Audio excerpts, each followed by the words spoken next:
You deaf? I said turn off the engine and step out now! Officer, I'm a heart surgeon. I'm responding to an emergency call. A dying patient needs my help. The first thing the officer said wasn't license and registration. It was, step out of the car, slowly. The words cracked through the night like a slap. Red and blue lights painted the highway in violent pulses, washing over the sleek black sedan, pulled to the shoulder, over the man sitting rigid behind the wheel, his hands already raised before he'd been told to lift them. Dr. Isaiah Monroe stared straight ahead, jaw clenched, breathing controlled, measured the way he'd learned to breathe in operating rooms when a heart threatened to fail beneath his hands. Inside the car, his phone buzzed again. The screen lit up against the dashboard. Hospital, emergency line. The officer's flashlight slammed against the driver's side window.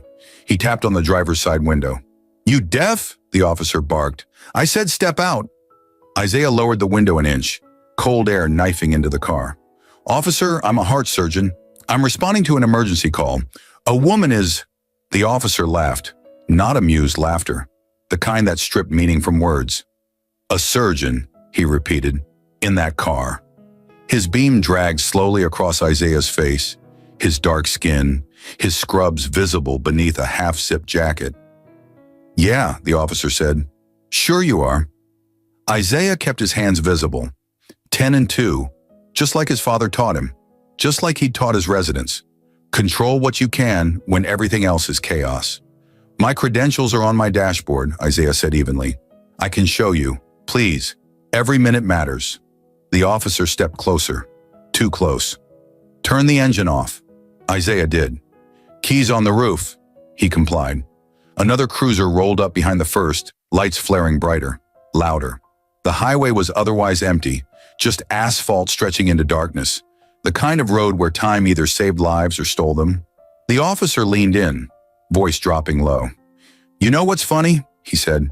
"Every time I pull one of you over, there's always some big story. Always a rush. Always an excuse." Isaiah's phone buzzed again. He didn't reach for it. "I'm not asking for special treatment," Isaiah said.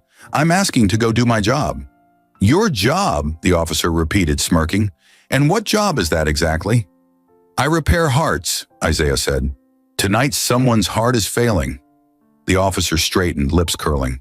"You don't look like a heart surgeon." Isaiah felt the words land, heavy, familiar. He'd heard versions of them in parking garages, in conference rooms, once even from a patient's family who asked if the real doctor was coming. But this was different, because this time, someone was dying. The officer gestured with his flashlight. "Out of the car, now!" Isaiah opened the door slowly, stepping onto the cold pavement. The wind cut through his jacket. He raised his hands higher. Behind him, the second officer, younger, quieter, watched without speaking. "What hospital?" the first officer asked. "North Point Medical Center." "What department?"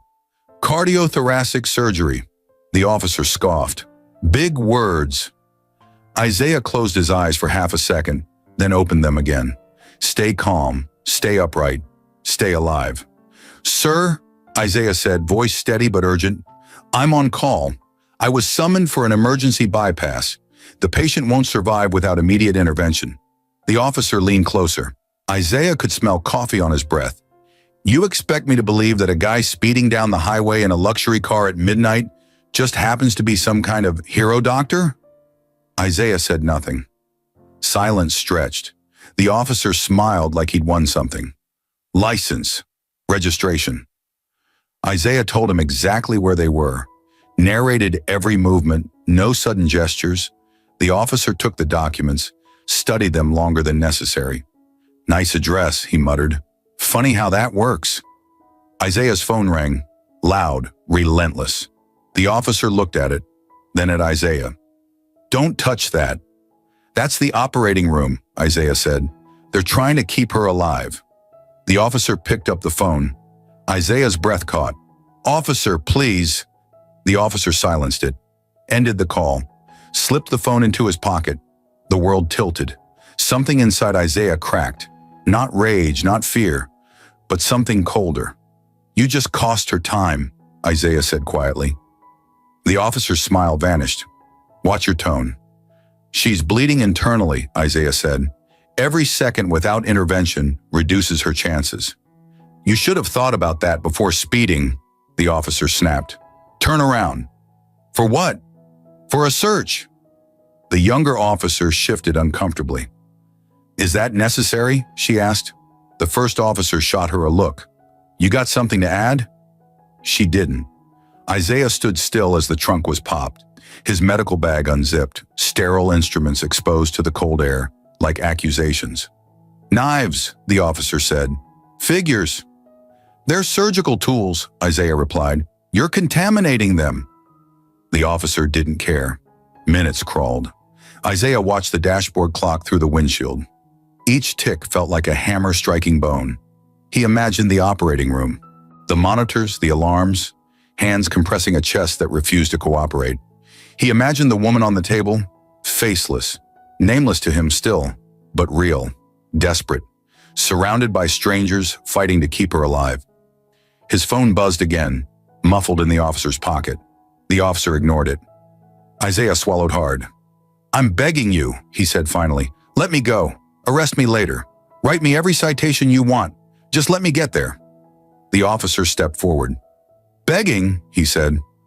Funny, you people usually act real proud. Isaiah met his eyes. I don't care about pride, he said.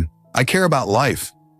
The officer stared at him, something unreadable flickering behind his expression. Then his radio crackled. A name, a question, a location. The officer stiffened. He looked at Isaiah again. Really looked this time. What did you say the emergency was?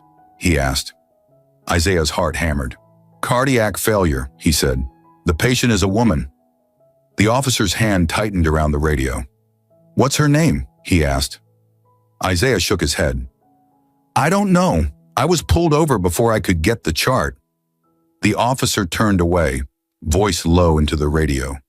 Isaiah couldn't hear the reply, but he saw the color drain from the officer's face, and for the first time since the lights flashed behind him, Isaiah felt the air change.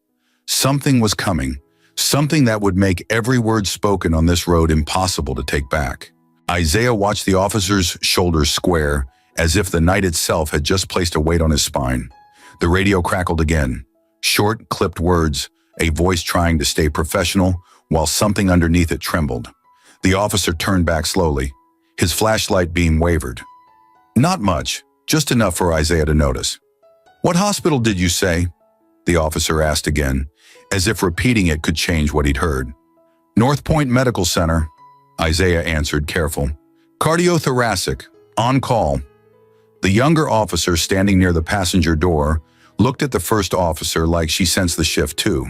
Her face had gone tight, eyes scanning him for cues. The first officer swallowed hard. What kind of car is this? He asked suddenly, as though the vehicle itself had offended him. Isaiah blinked. It's mine. The officer's gaze flicked to the license again, as if he expected it to morph into another name. Dr. Isaiah Monroe, he read, voice flattening. He said it like it was a costume Isaiah wore, not an identity he'd earned. Isaiah didn't move. His heart beat hard but controlled. He trained it to stay steady under pressure. You don't get to be the person holding a human heart in your palm and panic when a man with a badge raises his voice. But this wasn't a surgery. This was power, the messy kind, the kind that took time and made it bleed. The officer's radio crackled again. Isaiah heard his own name, barely, faintly, filtered through the static. Then the officer's hand tightened around the device like it might fall apart. The younger officer stepped closer, lowering her voice. Sir, what's going on? The first officer didn't answer her. He stared at Isaiah as if he was seeing him for the first time, and the realization bothered him. Isaiah's phone buzzed again, trapped in the officer's pocket like a heartbeat held hostage. Isaiah's voice dropped low.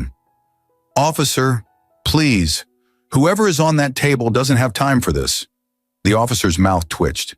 His eyes were wide now, not with empathy, yet, but with fear. The kind of fear that comes when you realize the world is watching you even in the dark. Turn around, the officer said, forcing his voice back into authority. Hands behind your back. Isaiah froze. The younger officer's head snapped up. "Sir, now!" the first officer barked, louder, like volume could drown guilt. Isaiah didn't obey immediately, not out of defiance, but out of calculation. Handcuffs meant minutes. Minutes meant death. He lifted his hands higher instead. "I'm not resisting, but I'm not turning around. If you put me in cuffs, she dies." The officer stepped closer, jaw tightening. "You don't tell me what happens," he hissed. "You don't tell me anything. You're standing on the side of my highway, and you will do what I say." Isaiah met his eyes. "I'm standing on the side of your highway because you stopped me," Isaiah said calmly. "And because you stopped me, someone's heart is failing without the only surgeon on call." The officer's nostrils flared. He looked like he wanted to shove Isaiah just to feel control again. Instead, he reached into his pocket and pulled out Isaiah's phone. Isaiah's breath hitched. The officer held it up between them like evidence, the screen flashing, "Dr. Khalil" or "Team." The officer hesitated. Then, with a cruel little smile that tried to rebuild his confidence, he answered the call and put it on speaker. A voice exploded through the phone, panicked, strained. "Dr. Monroe? Dr. Monroe, where are you? We've coded her twice. We're losing her." Isaiah took a step forward instinctively, forgetting everything except the sound of someone dying. The officer shoved the phone away. "Back up." Isaiah stopped. "Tell them I'm—" The officer lifted a hand like a stop sign and cut Isaiah off, speaking into the phone with a slow, mocking calm. "He's busy," the officer said. "He decided to speed tonight." There was a stunned pause on the other end. Then the voice came back sharper. "Who is this? Put Dr. Monroe on now." The officer smiled at Isaiah, enjoying the power. "You don't get to demand anything," he said into the phone. "Not tonight." Isaiah's eyes burned. "You're killing her," Isaiah said quietly. "You're killing someone you've never met." The officer ended the call. For a moment, only the wind moved. Then Isaiah did something he rarely did outside a surgical crisis. He let his voice sharpen. "I need my phone," he said. "Now." The younger officer's mouth fell slightly open. She looked at Isaiah's face, the controlled fury, the restraint unraveling at the edges. "Sir," she said to the first officer, "this isn't right. If he's telling the truth, we need to verify. We need to call dispatch. Call the hospital." The first officer whipped toward her. "I'm verifying it." "You're not," she said, and her voice trembled but didn't stop. "You're punishing him." The officer's face went dark. "You want to lose your job? That's how you lose your job." Isaiah watched her swallow. Then, shockingly, she didn't step back. Instead, she lifted her own radio. "Dispatch, this is—" The first officer lunged, slapping the radio out of her hand. It hit the pavement and skidded. Plastic cracked. Silence. The younger officer stared at him, horrified. "Sir, what are you doing?" Isaiah felt the world narrow to a single point. This had crossed a line. Not just a line of professionalism, a line of humanity. The officer, still trying to appear in control, turned back to Isaiah with a tight grin. "You see what happens when people get emotional?" he said. "They start making mistakes." Isaiah's voice dropped into something frighteningly steady. "No," Isaiah said. "I see what happens when power isn't checked." The officer's grin faltered. He turned away quickly, like he needed distance from Isaiah's gaze. Then his radio crackled again, this one attached to his shoulder. "Unit 12, confirm location." The officer pressed it too quickly, almost fumbling. "I'm on interstate, mile marker 41. A beat. Then the dispatch voice returned, different now. "Careful. Unit 12, stand by. Supervisor en route." The officer stiffened. Isaiah blinked. "Supervisor?" The younger officer's eyes widened. She whispered, "That's not normal." The first officer shot her a look sharp enough to cut. Isaiah's phone buzzed again in the officer's hand, vibrating like an accusation. The officer looked down at it, jaw tight. Then, like a man trying to outrun the truth, he shoved the phone back into his pocket and turned to Isaiah. "Get on your knees," he said suddenly. The words dropped like filth on the cold pavement. Isaiah stared. "What did you say?" "You heard me." The officer stepped closer, flashlight beam cutting across Isaiah's face. You want to beg? Beg right, the younger officer gasped. Sir, no. Isaiah's blood went ice cold. He'd been humiliated before. He'd been doubted before. But this wasn't about a speeding ticket. This was about breaking something inside him, making sure a black man in a nice car remembered his place. Isaiah's voice didn't rise. It became quieter. I'm not getting on my knees, he said. The officer's face twisted. Then I guess you don't care if she lives. Isaiah held his gaze. Don't you dare put her death on me. The officer took a step forward like he might shove Isaiah again. The younger officer stepped between them before Isaiah even realized she'd moved. Enough, she snapped, voice shaking. This is wrong. The first officer stared at her like she'd become a stranger. You're choosing him over me, he hissed. I'm choosing what's right, she said. Her eyes flicked to Isaiah. If what he's saying is true, we're delaying life-saving care. The officer's voice went dangerously calm. Move. She didn't. He leaned in closer. I said move. Isaiah saw her hands tremble at her sides. Then headlights appeared in the distance, approaching fast. Not civilian lights, a darker vehicle, no flashing reds and blues. But it moved with purpose. It pulled up behind the cruisers and stopped. A door opened. A man stepped out, tall, broad-shouldered, wearing a dark jacket over a uniform. His posture carried authority that didn't need shouting. He approached with a hard, controlled calm. Officer Hale, he called. The first officer snapped upright. Lieutenant. Isaiah's chest tightened. The lieutenant's eyes moved quickly over the scene. The open trunk, the surgical instruments exposed, the cracked radio on the ground. Isaiah standing with hands up like a criminal. Then he looked at Isaiah's face, and for half a second, recognition flashed there. Not personal familiarity, institutional recognition, the kind you get when you've seen someone on TV, at a charity gala, in a hospital, in the background of a photo you didn't take seriously until it mattered.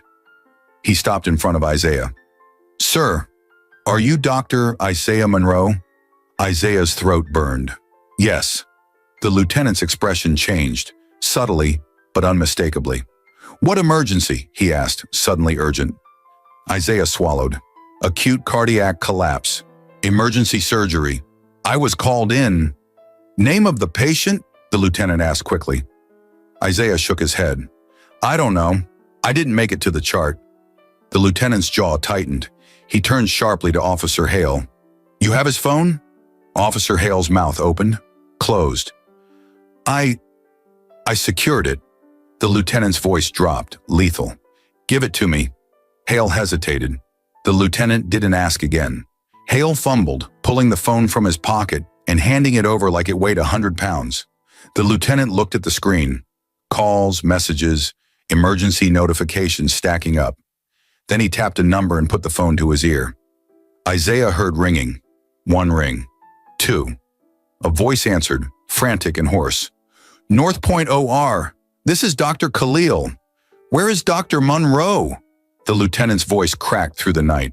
This is Lieutenant Harris. I need the patient name. Now. A pause, then, like the universe sharpened into a blade. Her name is Elena Monroe, the voice said. Dr. Monroe's wife. She's dying. We need him right now. Isaiah's body went completely still, like every muscle froze. His brain refused the words for a beat. Then they hit. Elena, his wife, his Elena. The woman he kissed goodbye hours ago. The woman he'd promised he'd be home early for tomorrow because she'd been complaining about chest tightness all week and he'd made her swear she'd see someone. Isaiah's vision blurred, not from tears, from terror. The lieutenant's face drained. He lowered the phone slowly as if it might shatter. Officer Hale's mouth fell open. Wait, what? Isaiah couldn't hear him anymore. All Isaiah heard was a heartbeat in his head, pounding louder than sirens.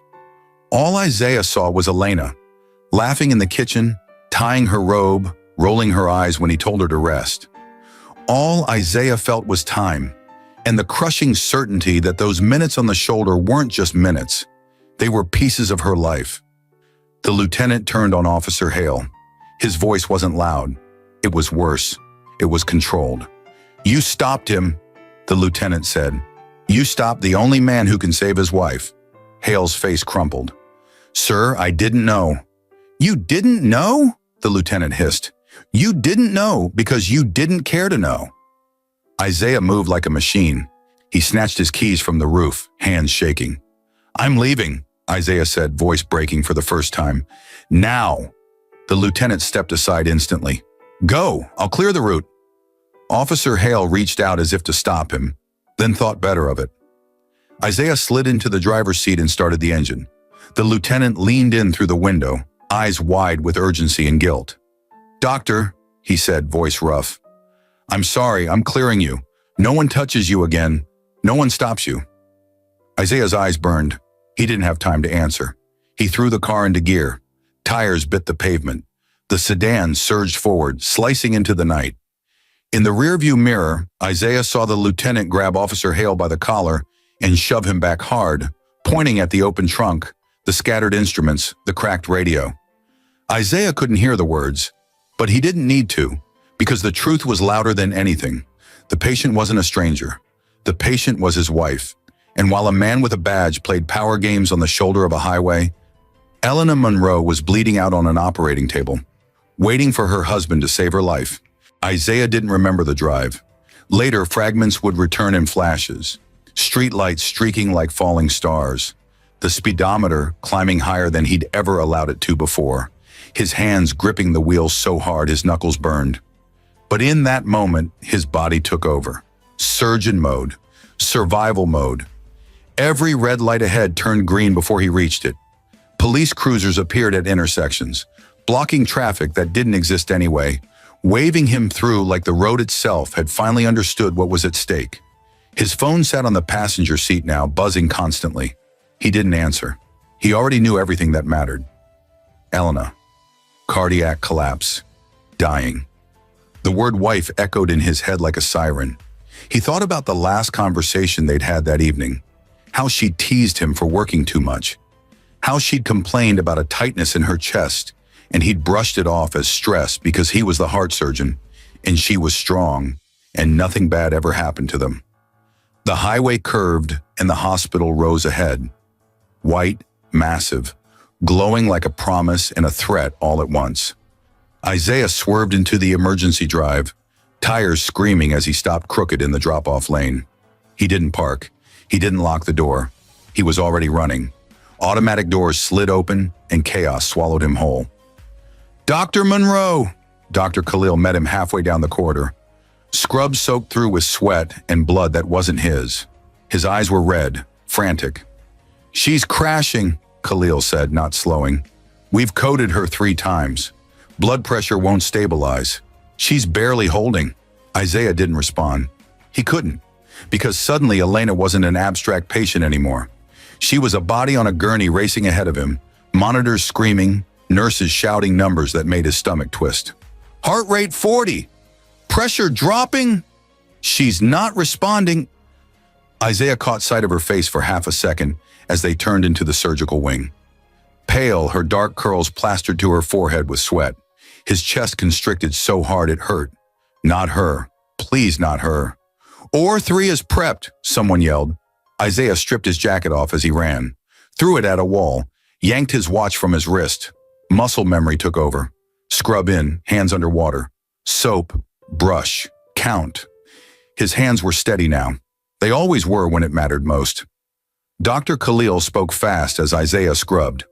"Acute aortic rupture, internal bleeding. We stabilized as long as we could, but—" "I know," Isaiah said quietly. He dried his hands, backed into the operating room, and the world narrowed to lights and steel and the rhythm of machines. Elena lay on the table, intubated, unconscious, alive, but barely. Isaiah stepped to her side, placed 2 fingers on her wrist for half a second. There it was, weak, but present. "I'm here," he whispered, though she couldn't hear him. "I've got you." "Scalpel," he said. The nurse placed it in his hand. The moment the blade touched skin, the rest of the world disappeared. There was no officer, no highway, no humiliation, only anatomy, only damage, only time. "Incision," Isaiah said calmly. Suction. Clamp here. No, higher. Watch her pressure. The room moved with him. Blood pooled, was cleared, returned again. The rupture was worse than expected. Ragged, angry, fighting him. Elena's heart stuttered. The fib, someone shouted. Clear, Isaiah ordered. The shock jolted her body. Once, twice. The monitor steadied, barely. Isaiah exhaled through his nose. Again, he said, we're not losing her. Minutes blurred. His back ached. His jaw tightened. Sweat soaked through his cap. This was the fight he'd trained for his entire life. Not against prejudice, not against power, against death. 2 hours later, Isaiah finally stepped back. Close, he said hoarsely. The room seemed to exhale with him. Vitals stabilized. Not perfect, not safe yet, but alive. Isaiah peeled off his gloves, his hands trembling now that the adrenaline released its grip. Dr. Khalil met his eyes, voice thick. You did it, Isaiah nodded once. Then he walked out of the operating room and into a quiet that felt heavier than any siren. Across town, Officer Hale sat alone in a small gray interview room. The walls hummed faintly. The table was cold beneath his forearms. His badge sat in front of him, not clipped to his chest, not a symbol of authority, just metal. Lieutenant Harris stood across from him, arms folded. You ignored protocol, Harris said flatly. You detained a medical professional.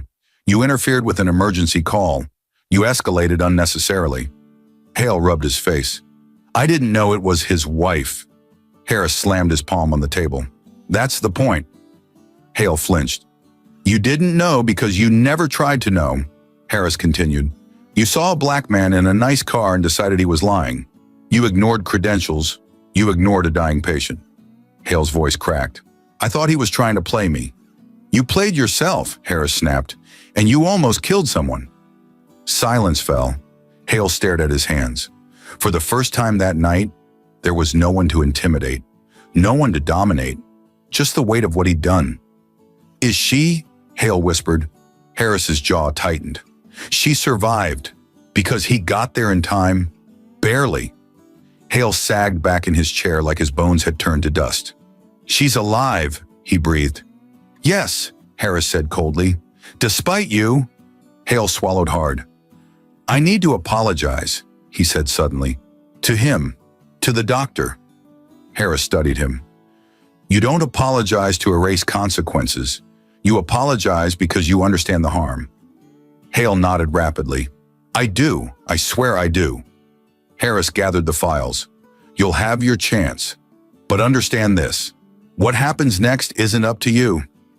Isaiah sat in the ICU waiting room hours later, scrubbed stiff with dried blood. He hadn't changed, hadn't moved much at all. Dr. Khalil stood nearby, giving updates every 30 minutes. She's stable. She's responding. She's still critical, but improving. Isaiah nodded every time. When Elena finally woke, it was just before dawn. Her eyes fluttered open, unfocused.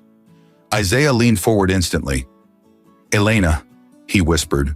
Her gaze found him slowly. A weak smile tugged at her lips. You're late, she murmured. Isaiah laughed, a broken sound that collapsed into a sob before he could stop it. I'm here, he said. I'm right here. She squeezed his fingers faintly. I knew you'd come. Isaiah bowed his head, forehead resting against her hand, and for the first time since the flashing lights appeared in his rearview mirror, he let himself feel it. The fear, the rage, the relief. Later that morning, Isaiah stood in a small hospital conference room.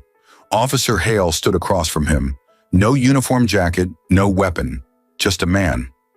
I'm sorry, Hale said, voice unsteady. What I did was wrong. There's no excuse. Isaiah studied him quietly. I don't want your apology to be the end of this, Isaiah said. Hale nodded. I understand. I want it to be the beginning, Isaiah continued, because if it hadn't been my wife, if it had been a stranger, she'd be dead, and you would have gone home thinking you did your job. Hale's eyes filled. I see that now. Isaiah's voice softened, but didn't weaken. Seeing isn't enough. Change is. Hale nodded again, tears spilling freely now. I'll take whatever comes. Isaiah turned away. For the first time, the power dynamic wasn't about dominance. It was about truth. Morning didn't arrive gently. It crept into the hospital through tall windows in thin, pale bands, laying itself across linoleum floors and plastic chairs and faces that hadn't slept. The night shift handed off to the day shift, voices quieter now, movements slower, as if everyone understood that something heavy had passed through these walls. Isaiah stood at the ICU window, watching the steady rise and fall of Elena's chest. Machines hummed softly. Numbers glowed green and yellow. Not perfect, not safe yet, but alive. That word sat in his chest like a fragile gift.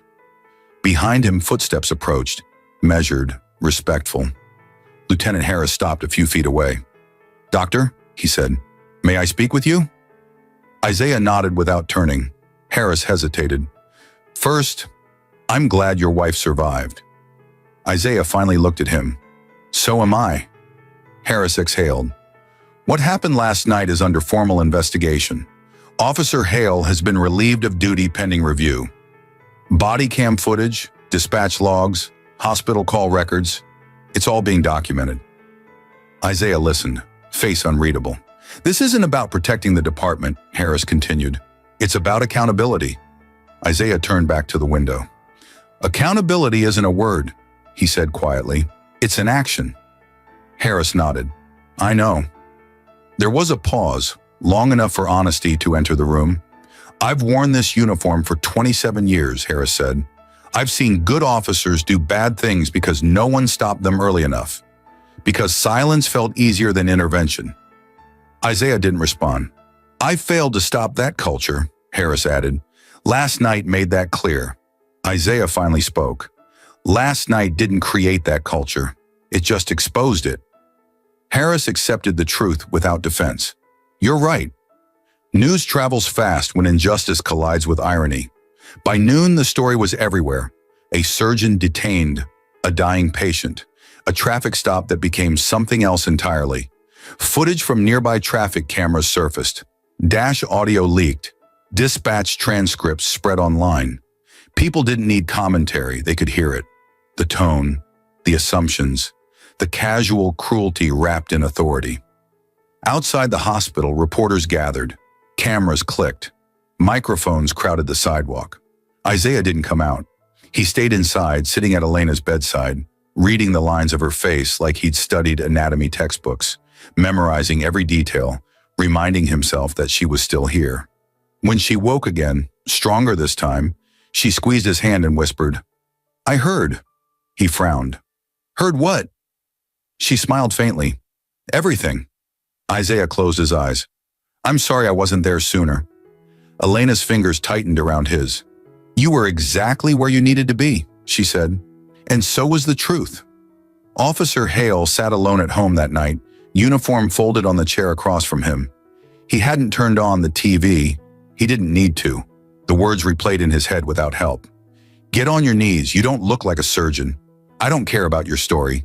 He'd said them, owned them, and now they owned him. His phone buzzed. A message from Internal Affairs requesting a formal statement in the morning. He stared at it, then typed back, "I'll be there." For the first time in his career, there was no anger in his chest, just regret, and something else, clarity. The press conference happened 2 days later. Isaiah stood at the podium in a dark suit, shoulders squared, eyes steady.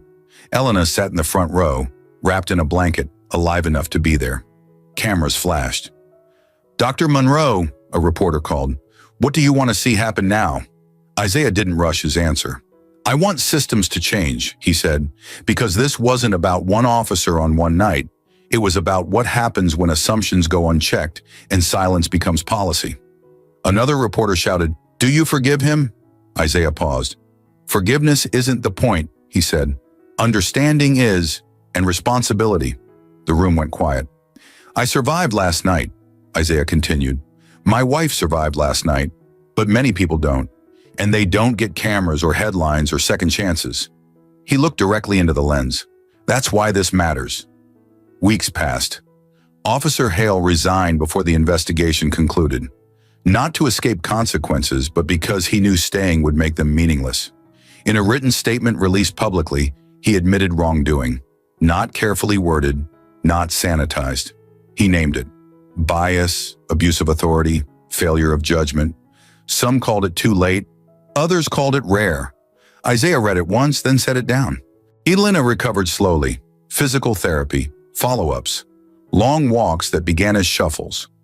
On a quiet afternoon months later, she and Isaiah sat on their back porch, sunlight warming their faces. "You ever think about that night?" she asked. Isaiah nodded. "Every day." "Does it still hurt?" she asked. He considered it. "It still matters." Elena leaned her head against his shoulder. "Then do something with it." Isaiah smiled softly. "I am." He began speaking, not loudly, not angrily, but consistently.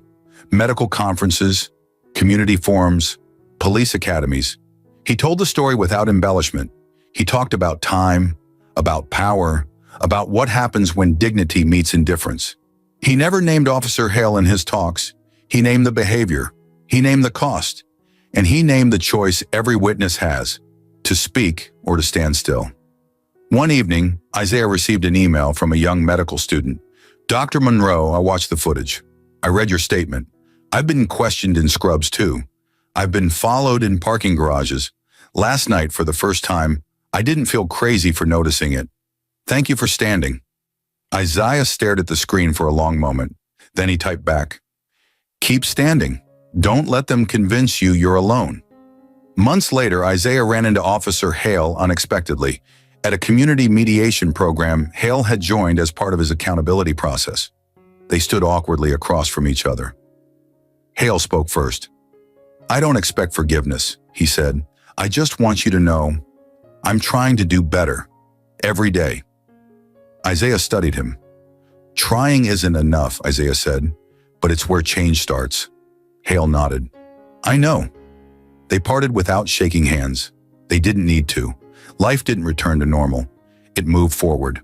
Isaiah went back to surgery, back to long hours, back to hearts that needed fixing. Elena returned to her work stronger, more intentional. And the story of that night, once a moment of humiliation, became something else. A mirror, held up to anyone willing to look. Dignity doesn't shout. It doesn't threaten. It doesn't need permission. But it can be crushed, quietly by complicity, by the officer who escalates instead of listening, by the partner who stays silent, by the witness who looks away, by the system that shrugs and moves on. That night on the highway, power tried to erase a man's humanity. It failed, but it fails only when someone resists it. So here's the question you have to answer. Not later, not abstractly, but now. If you had been there, who would you have been? The one who used power? The one who stayed silent? Or the one who spoke up when it mattered? Because dignity survives only when someone chooses it. If this story moved you, comment below. What would you have done in that moment? And what stops people from speaking up? Subscribe for more true-to-life stories where justice isn't accidental, accountability isn't optional, and dignity refuses to kneel. Because stories like this don't end on the highway. They end with us.